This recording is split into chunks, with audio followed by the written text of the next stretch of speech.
Hey, what's up, guys? Hashnasi. I want to talk to you today about radios. Radio! But specifically, what are the effects of radio in your everyday life? Not much, right? You know, everybody takes radio for granted. It's in your cell phone. It's in your car if you listen to radio. A few of you may have ham radio like I have, what you're just listening to.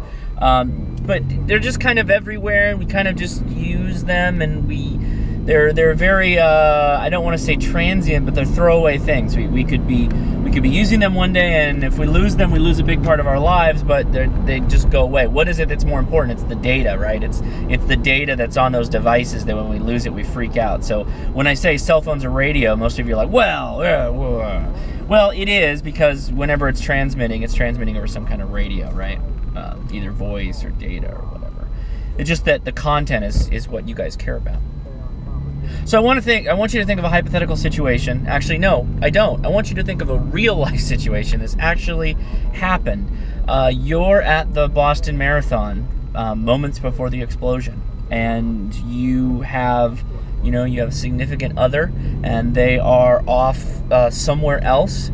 Either your kid got sick, or they had to go to the restroom, or they're gone, or they're over here, or they're over there. You don't exactly know. You just know that they know where they left you. At least you believe they know where they left you. And that you don't know exactly where they went, but that they're within, a couple miles of you in any one direction. So then the explosions happen, and all of a sudden cell phone reception goes to nothing, and now you're stuck. What do? How do you contact your loved ones? Because it's not like you just ran out of cell phone battery and you can kind of find each other, as we've probably all been in that situation, right? Your cell phone battery dies, and now you have to find a loved one in a store, or it's happened at Disneyland before to me. And you find them and everything's fine, and it's not a big deal, right? But now you've coupled that with fear, with the threat of real danger to life and limb, the unknowing of what could have happened to your family. Were they in the explosion? You just heard the explosion, and now you've all of a sudden gone from big human being in control of the world, and now you're down to like lizard brain level, right? Your lizard brain is kicking in, and you're starting to fidget and worry and panic, and maybe your eyes are getting a little blurry, and maybe your vision is going, and you don't know what's going on. And for some of you, people who have panic attacks, this is like the ultimate trigger for a panic attack, right? The ability of not knowing what's going to happen, being in a situation out of your control, and potentially in severe danger. For some people, it would be the first time in their entire life where they've experienced anything where they're actually in or perceived real threat to life, real threat of danger. Now we know, what we're told anyway, is that the government didn't shut down the cell phone networks, and that they didn't have the ability to do that even, or that there was no one jamming the signals, which was another conspiracy theory somebody thought up. And they said, well, no, we didn't shut them down, because what would that look like, right? What would that look like? The government would have to say, okay, Verizon, Sprint, whoever holds the large footprint of propagation in these areas, right, the towers, shut it down, turn them off. Don't let us allow signals to propagate. Or, right, so that's one option. That takes a little while.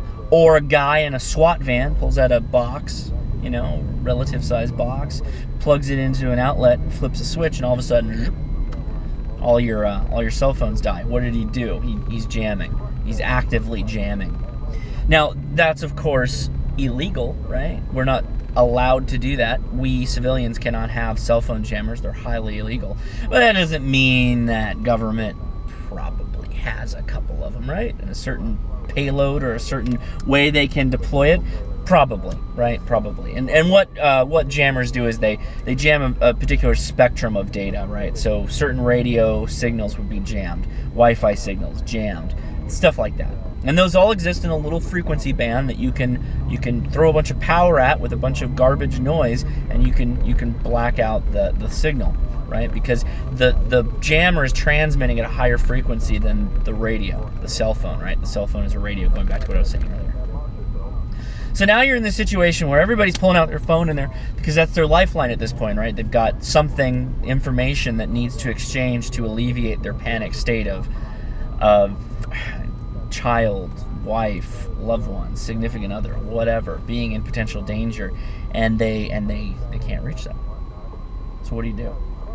Well, that's where, one of the failings of cell phones becomes apparent. Cell phones are not point-to-point communication systems, meaning that you have to have something propagate the signal, buffer it, send it over, authenticate it, and drop it down in somebody else's lap, their cell phone, to be able to receive their transmission. They don't go one-to-one. They're not a walkie-talkie.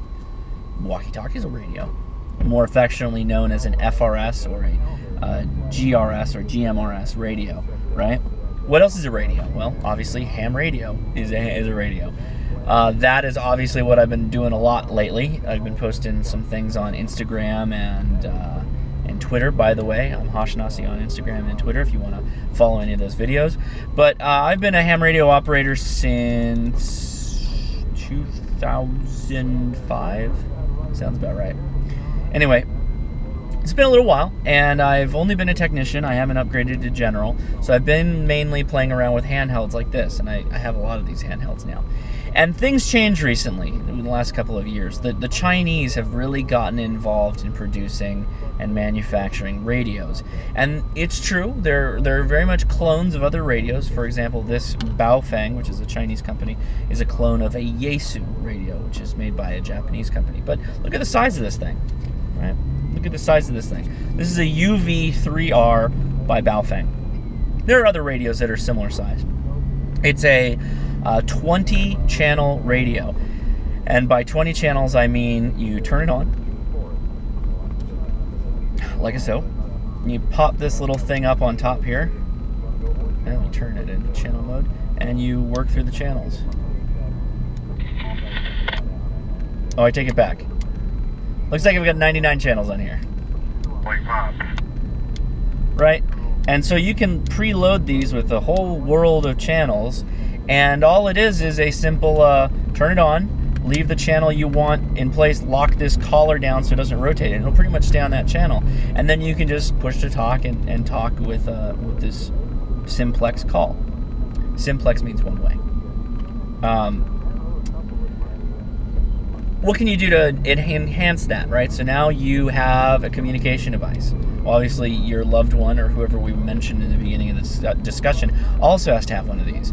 And what do they do then? Well, what if they're not radio savvy? What if they're not capable of dealing with a lot of stuff? Well, there's no reason why you can't tape the information on the back here, and now they can turn it on. It says, okay, push the power button, on-off button. Verify channel in the upper left-hand corner says 2, right? Got it. Says 2.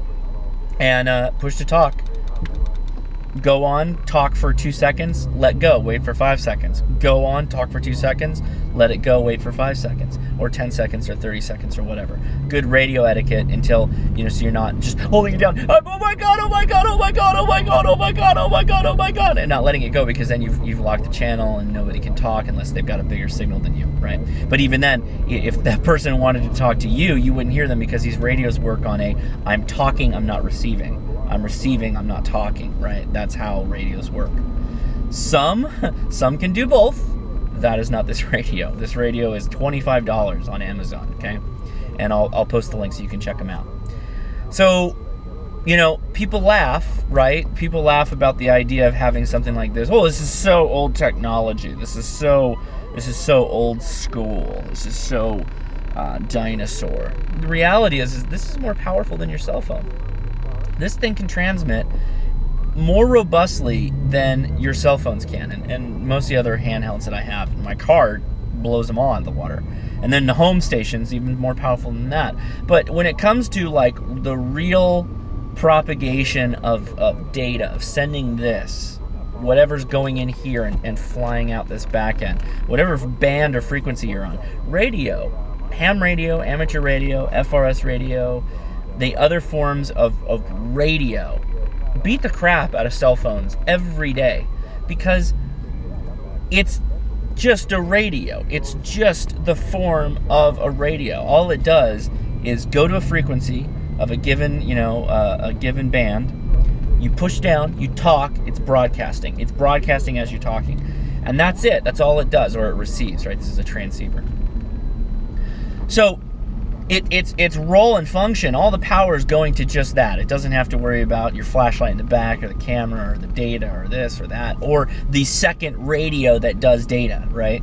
There's the voice antenna, and then there's the data antenna or the data radio that's in your cell phone. So all of those things, and everybody wants them thin, right? All those things force it to become smaller and less powerful, whereas radios are only getting more powerful and staying the same size, because people want the same size radio, but they want more power out of it. Or they'll say, you know what, make it a little bigger, but give me 8 watts. This is a 2-watt transmitter.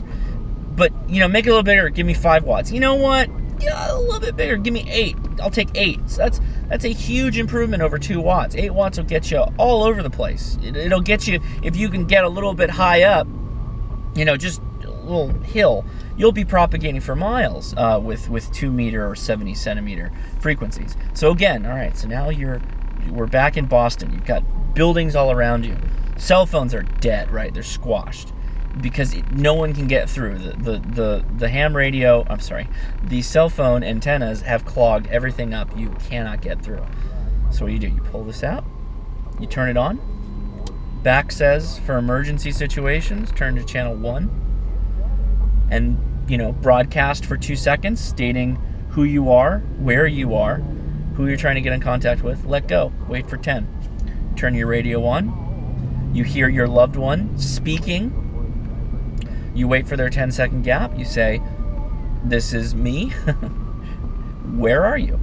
What is the landmark that you're around? Can you receive this message? And they come back and say, you know, yes, I hear you.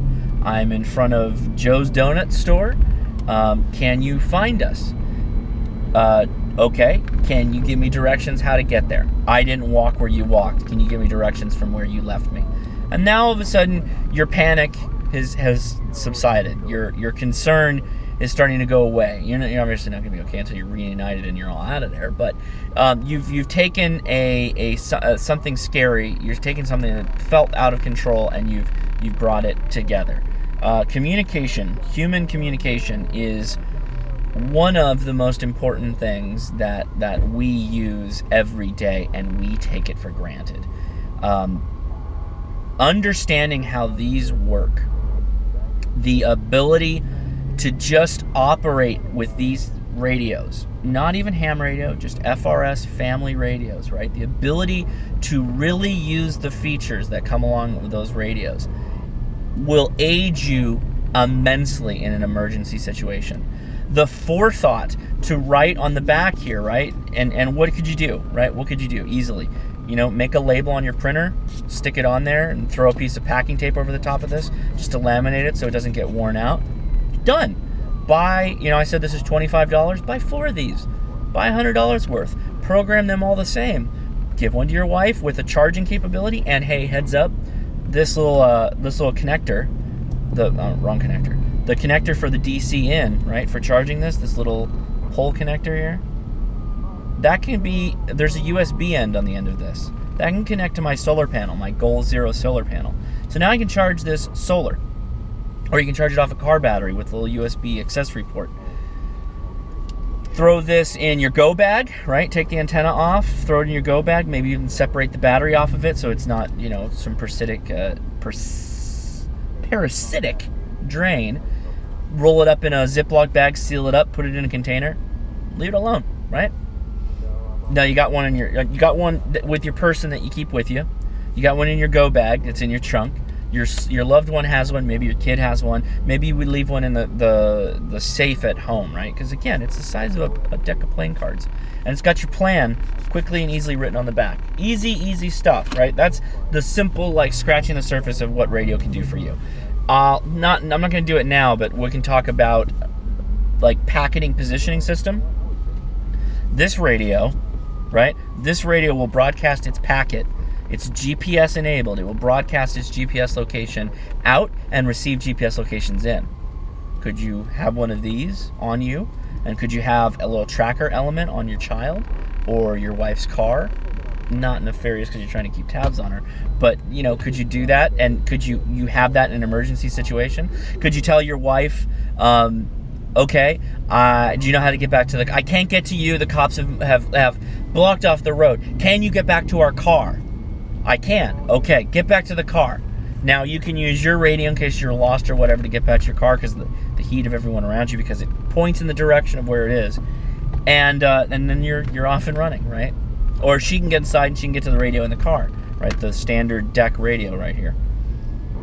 All things that are important to understand. It does cost you money. You do have to spend mental cycles in learning it.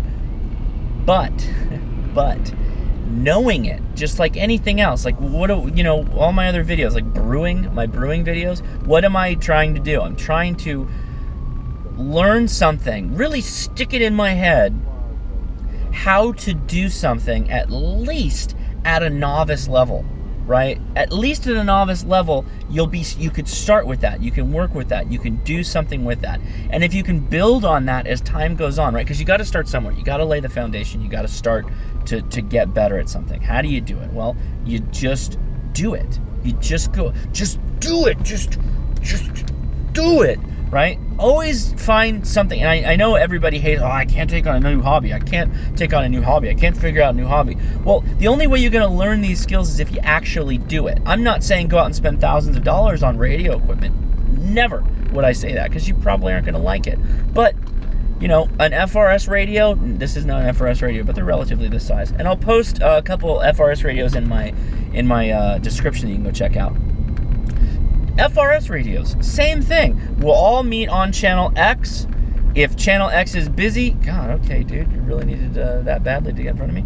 If channel X is busy, then we meet on channel this, and if channel that is busy, we meet on channel this, because that's what's going to happen with FRS. FRS has a limited amount of channels, and ultimately what's going to happen is they're going to be congested, so you're going to be jumping around to find what you need to do to get the propagation you need. Yeah, I mean, think about it like that. FRS radios, they're inexpensive. You can buy a couple of them, and you should. You should buy a couple sets of them. Learn how to use them so you can operate. All right, guys, I'm going to leave it at that. It's probably long enough as it is. If you have any questions, please post them in the comments so that I can adequately reply to them when I get the chance.